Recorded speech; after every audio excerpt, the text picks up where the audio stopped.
HOA ignored my warnings to stay off my farm. Now they're paying for messing with the wrong man. It started when a few of their board members decided my open pasture was the perfect place for their annual community fair. They said it was only for a weekend. I told them no, clearly 3 times. "This is private land," I said. "Step 1 foot over that fence and you're trespassing." But HOAs never listen when they think money and power make the rules. That Friday I woke up to the sound of engines and laughter. When I looked out from my porch, I saw a line of pickup trucks, tents, and banners right on my property. They'd set up carnival rides, food stalls, and even a stage for live music. All of it built on my soil without a word of permission. They'd cut through my barbed wire fence and flattened part of my wheat field to make room. I couldn't believe the audacity.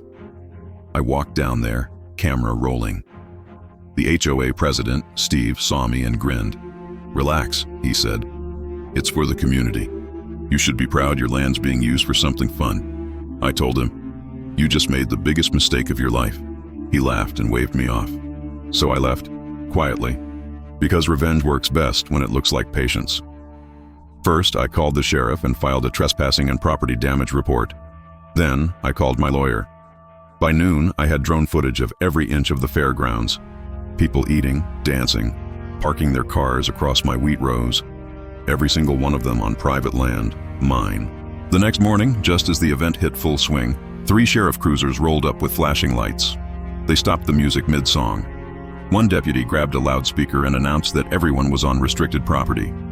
You should have seen their faces when the crowd realized they'd been partying on land that didn't belong to the HOA. Steve came running toward me, red-faced, yelling that I'd ruined everything. I handed him a copy of the property deed and the legal complaint. "You ruined it yourself," I said. "You were warned." The deputies shut the event down immediately and ordered everyone off. The rides, the food trucks, the tents, they had to be hauled out before sunset. And every vehicle that crossed my field left deep tire ruts that added to the damages. A week later, the county fined the HOA for holding an unauthorized event, violating safety codes and trespassing. My lawyer's claim added repair costs for the destroyed crop and fence. The total, $86,000. They tried to fight it in court. They lost hard.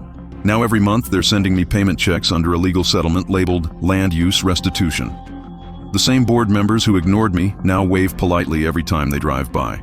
I rebuilt my fence with steel posts and added new signs that read, "Private property. Entry costs $86,000. Sometimes I stand by the gate and look out at that quiet field. It's peaceful again, and I cannot help but smile knowing that the next time an HOA thinks they can cross that line, they'll remember the man whose land made them pay for every step.